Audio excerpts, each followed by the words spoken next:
Capítulo 3. Mente sobre materia. Un negro nubarrón se cierne sobre el horizonte del pensamiento y la teoría de los científicos clásicos. Su nombre es mecánica cuántica.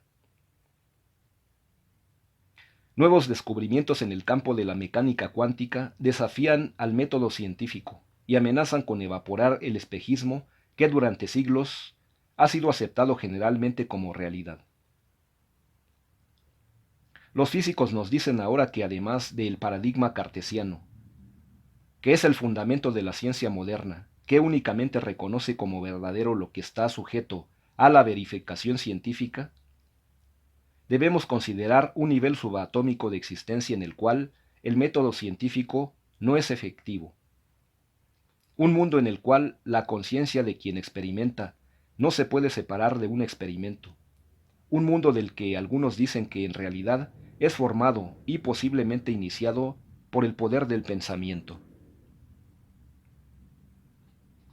Las físicas newtoniana y einsteiniana, a la luz de los descubrimientos cuánticos, deben ahora confrontar la proposición de que no existe tal cosa como la verdadera objetividad, de no ser en un limitado marco de referencia. Casi no hace falta decir que esto hiere profundamente el corazón del paradigma cartesiano, para no mencionar el ego de los físicos conservadores de cualquier país. La objetividad es posible únicamente cuando uno puede permanecer a una distancia segura de aquello que está siendo objetivizado. Sin embargo, cuando se trata del espectro subatómico, el experimento y el experimentador operan como una sola entidad en el proceso, y no es posible separar el uno del otro.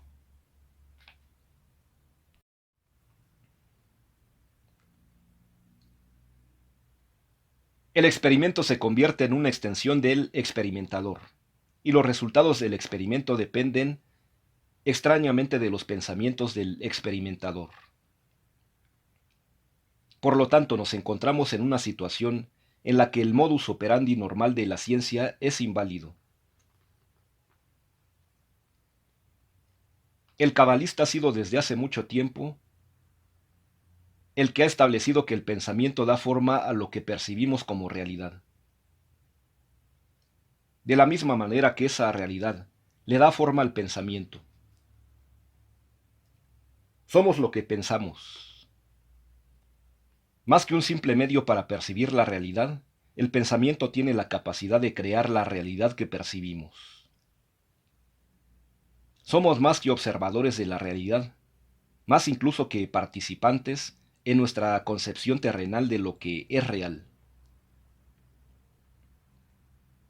El pensamiento, de acuerdo a la sabiduría cabalística, no solo determina la naturaleza de la realidad terrenal que elegimos crear, sino que también moldea la manera en que elegimos interactuar con ella. Esa realidad autocreada, tácitamente convenida, es el campo en el que transcurre nuestro ciclo de corrección. Sin embargo, y siempre de acuerdo con la Cábala, además de esta tumultuosa realidad física, hay otra realidad atemporal y sin espacio que opera de acuerdo a una serie infinita de criterios, más allá de las maquinaciones del mundo físico. Esta es la realidad a la que aspira el cabalista. La teoría cuántica ha restringido también la prueba crítica del tiempo, que se le ha prodigado toda clase de elogios, uno de los cuales ha ido tan lejos que la describe como la teoría más perfecta jamás ideada por el hombre. El problema es que la teoría cuántica desafía lo que durante los 3 últimos siglos ha sido el modo dominante de la conciencia occidental, el paradigma cartesiano. Bautizado así en honor de su progenitor, el filósofo francés René Descartes, 1596 a 1650. El paradigma cartesiano acepta como miembro de su exclusivo club, llamado realidad, únicamente aquello que está sujeto a verificación por el método científico, pero la realidad del quantum no lo está. Por supuesto, este giro de los acontecimientos deja al clásico físico newtoniano y einsteiniano, cuyo trabajo tiene sus raíces en el paradigma cartesiano, en una situación muy embarazosa. Ya sea que pretende ignorar la teoría del quantum y suponer que el espectro subatómico y las reglas que lo gobiernan, como las de la mecánica cuántica, no son reales, lo cual, en vista de la montaña de evidencia a favor de los descubrimientos del quantum, es una imposibilidad práctica. O que se le obligue a admitir que el marco de referencia en el cual ha basado su trabajo no es, como se ha creído durante tanto tiempo, infalible. Así pues, no sorprende que muchos físicos tradicionales quieran ver esta situación como algo a favor de sus intereses, para descuidar, perorar, rechazar, repudiar y desacreditar a la mecánica cuántica, con la esperanza de que ésta habrá de marchitarse y desalojarse como una flor muerta, cosa que, afortunada o desafortunadamente, dependiendo de su punto de vista, la física cuántica está muy lejos de hacer. Incapaz de explicarse la eficacia de la mecánica cuántica, e incluso de descartarla con razonamientos válidos, el científico tradicional se enfrenta a la inquietante posibilidad de que haya dos realidades, una que opera arriba en el nivel atómico, el cual puede ser explicado de acuerdo con el criterio cartesiano, y otra que opera abajo en el ámbito subatómico, gobernada por una serie separada de dictados subatómicos. Poco a poco, el científico está siendo obligado a aceptar el hecho de que las leyes de la ciencia no son aplicables al ámbito metafísico. Y lo que acaso es más importante, se le está llevando a abandonar su apreciado concepto de una realidad objetiva, tan arduamente perpetuado. Porque la realidad cartesiana no es más real ni más convincente que la realidad del quantum. Cada una es válida en su respectivo marco de referencia. Cada una es verdadera por su propio derecho. El científico de la corriente principal es como alguien que se tambalea al borde de un hoyo negro. Si cae hacia atrás, a la realidad, la comodidad y la seguridad cartesianas, nunca sabrá qué milagros lo esperan en el otro lado. Pero si se sumerge en la desconocida realidad del quantum, podría verse obligado a renunciar para siempre a la lógica y la racionalidad, y a todo lo que considera valioso. Así titubea en la cuerda floja entre dos mundos, entre dos realidades, una racional y otra no racional, una en la que el método científico es válido, y otra que parece estar gobernada por el pensamiento. Ya no puede aferrarse al concepto erróneo de que él es un frío e imparcial observador de la naturaleza. La teoría del quantum nos dice que el adentro y el afuera, la naturaleza y el hombre, son una y la misma cosa. Ya no puede sostener una actitud reservada ante el mundo, como si estuviera más allá del bien y del mal. Hacer eso le significaría tener que asumir la misma actitud hacia sí mismo. Pero ¿quién puede ser imparcial acerca de sí mismo? Ahora, a la luz de los descubrimientos del quantum, la física clásica debe abandonar su torre de marfil, revalorar el marco de referencia sobre el cual está basado su pensamiento, adaptarse a una nueva serie de variables, sortear y reunir toda una nueva información, y finalmente intentar moldearla en un paradigma viable y vivible. El cabalista no tiene que enfrentarse a ese problema. Él aprecia los descubrimientos del quantum e incluso los celebra. Ciertamente, para el observador cuidadoso, los fenómenos del quantum parecen ser o representar una tendencia al retorno a los valores metafísicos, y de muchas maneras parecen presagiar el rompimiento de las cadenas de muerte con que la ciencia ha dominado durante siglos a su propio inventor, el hombre. Sin embargo, a menos que el lector se quede con la impresión errónea de que el cabalista contempla arrobado el descubrimiento del físico acerca del quantum, de que el pensamiento moldea, altera y, en última instancia, crea la realidad, se debe observar que los metafísicos han conocido este sorprendente descubrimiento de la orilla principal desde hace 20 centurias. El cabalista siempre se ha ocupado de lo que popularmente ha sido llamado el poder de la mente sobre la materia.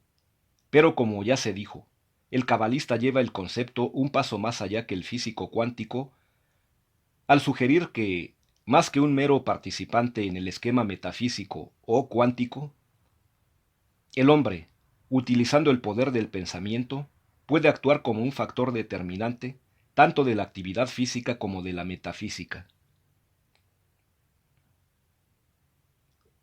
La concepción cabalística de mente sobre materia, no obstante, no necesariamente corresponde o está por completo de acuerdo con la connotación popular del asunto.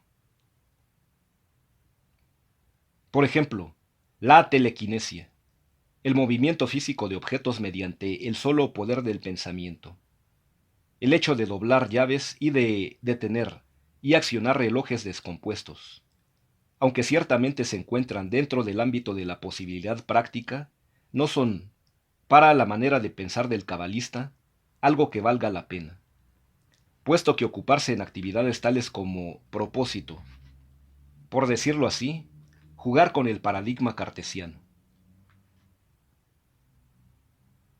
Después de todo, ¿qué caso tiene doblar llaves o adivinar signos en un naipe, sino el propio engrandecimiento o probarle a algún supuesto observador objetivo, que ahora encontramos que es objetivo inclusive dentro de un marco de referencia física limitado?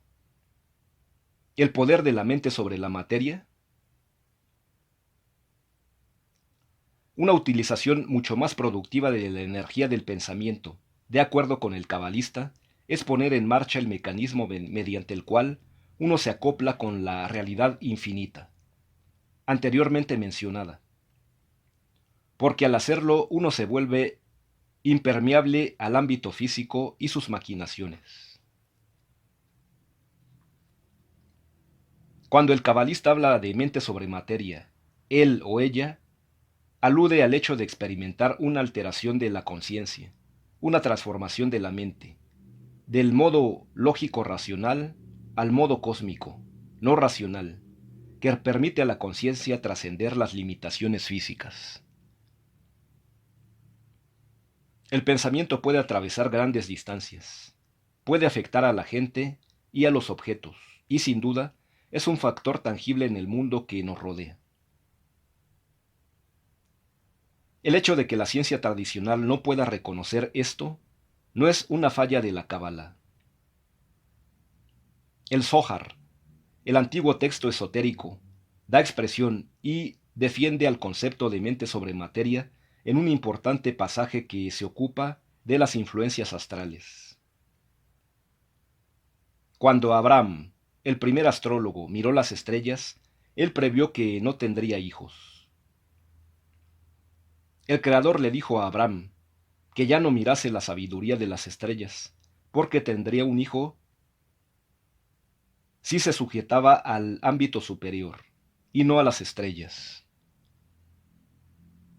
Abraham, que conocía la sabiduría de la astrología, reconoció la naturaleza incitante de la influencia de las estrellas y los planetas sobre el hombre. Usando su conocimiento, él dedujo que estaba destinado a no tener un hijo, pero el Creador le reveló una paradoja acerca de la existencia del hombre en este mundo.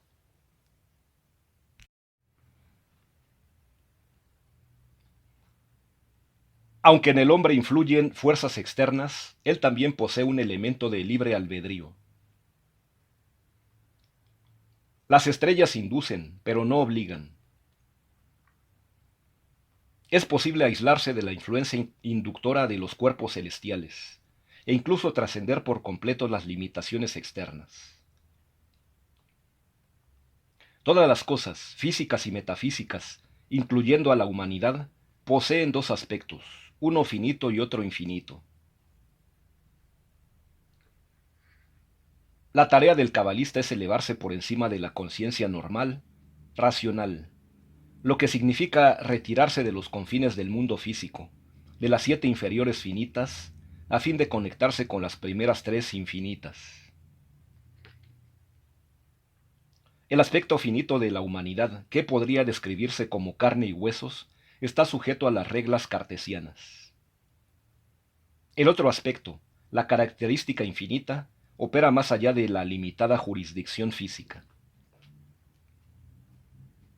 Únicamente el primero está sujeto al dolor, al malestar y a la muerte. El segundo aspecto forma parte del infinito. Y mientras que el primero tiene sus raíces en el mundo físico, el segundo, siendo parte del infinito, puede fundirse a voluntad con él. Al conectarnos conscientemente con nuestro propio aspecto infinito, lo cual se logra rindiendo un constante homenaje al acto original de la creación, la restricción. Es posible trascender en la práctica el espacio, el tiempo y la materia, con lo cual se llega potencialmente a la capacidad de presentir, al viaje astral y al alivio instantáneo del dolor y el sufrimiento, tanto físicos como mentales. Legiones de personas de todas las edades, de todos los senderos de la vida, han reportado experiencias extracorporales.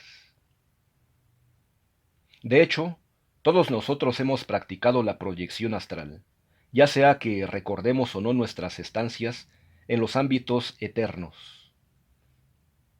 Sin embargo, la ciencia de ninguna manera puede validar la proyección astral o cualquier otra de las así llamadas experiencias místicas, porque el fenómeno del viaje extracorporal, como la realidad cuántica, no puede ser percibido mediante la utilización del método científico. Por lo tanto, el científico, debido a la heredada rigidez de su conciencia, se ve obligado a deducir que la proyección astral no existe. No obstante, para cualquiera de los miles de personas que han experimentado la proyección astral, no hay duda de que la realidad astral es tan verdadera en cada uno de sus detalles como lo es la realidad que experimentamos en nuestra vida cotidiana.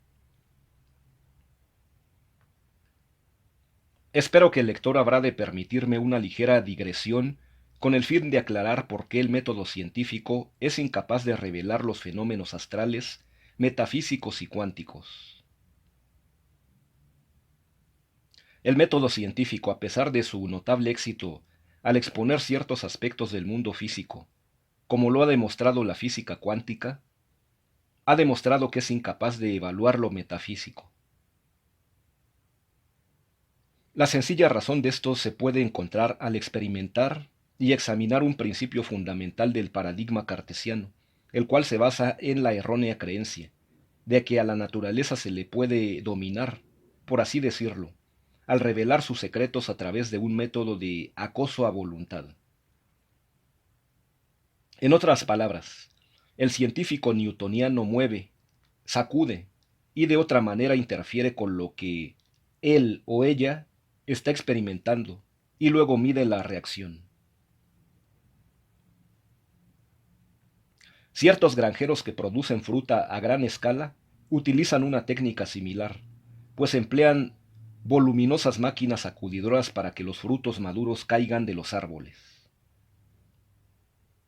Así pues, encontramos que aunque es práctico en el mundo que está por arriba del nivel atómico, el método científico ha demostrado que es ineficaz cuando se ocupa del mundo subatómico o del quantum.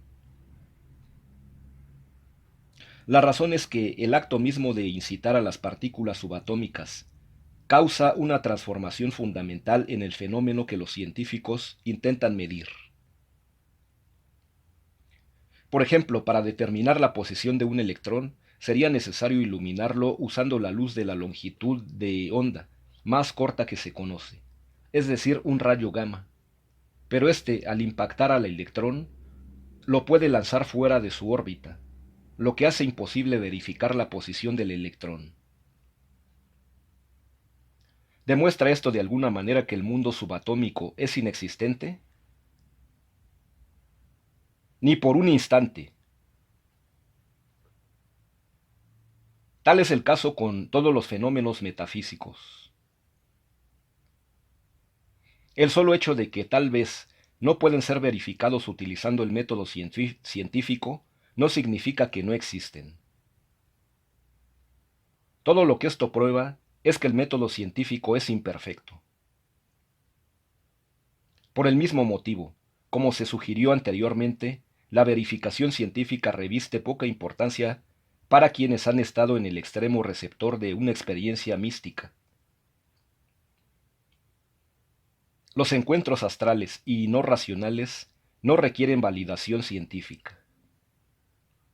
Por lo general, quienes se han proyectado astralmente no necesitan que nadie les asegure que lo han visto o experimentado, que es algo real. Quienes han visto a alguien caminar serenamente sobre fuego, pisando brasas al rojo o blanco sin sufrir quemadura alguna, no necesitan que se les compruebe empíricamente que la mente puede ejercer su poder sobre la materia, como ciertamente también es el caso de aquellos que han sufrido operaciones quirúrgicas indoloras y sin derramamiento de sangre, sin otro anestésico que un trance hipnótico. Por supuesto, no todo el mundo tiene oportunidad de examinar los pies de alguien que camina sobre fuego, ni ha sufrido una operación quirúrgica bajo la influencia de la hipnosis, ni tampoco recuerda él o ella con claridad cada una de sus liberadoras y sublimes experiencias extracorporales. Así pues, resulta muy natural que esas personas no estén convencidas de la capacidad de la mente para eludir temporalmente las relaciones de causa y efecto y conectarse con niveles superiores de conciencia.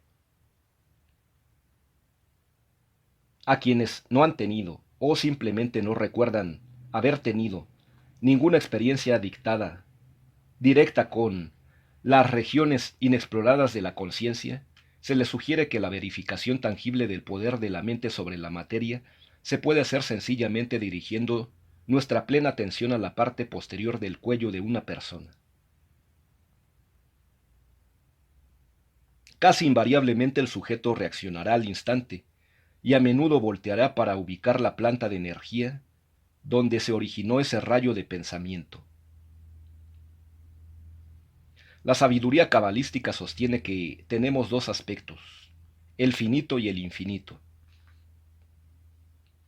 El aspecto finito, que es sinónimo del cuerpo, está sujeto a las leyes de la ciencia cartesiana. El aspecto infinito opera más allá de las leyes de la ciencia, y por lo tanto se puede comparar en algunos aspectos al ámbito subatómico. Físicamente, somos criaturas de la Tierra. Espiritualmente estamos conectados de manera perpetua al infinito. Nuestra parte finita está sujeta al cambio, a la confusión, al dolor y al sufrimiento. El otro aspecto, el superior, se encuentra más allá del ámbito de lo físico. A través de la actitud cabalística de la resistencia positiva se puede establecer un contacto mediante el cual, por así decirlo, el ser infinito se ilumina.